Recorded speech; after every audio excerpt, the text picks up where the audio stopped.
துன்பவரு வேலையில சரிங்க சொல்ல வச்சார் வள்ளுவாரு சரிங்க சரிங்க.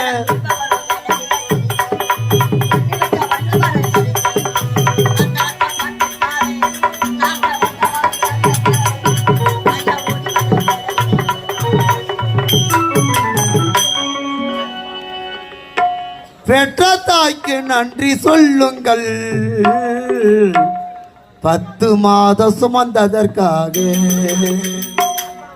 நன்றி கடனை என்று தீர்ப்பீர்கள் கருவிழியை போல காத்ததற்காக பெற்ற தாய்க்கு நன்றி சொல்லுங்கள்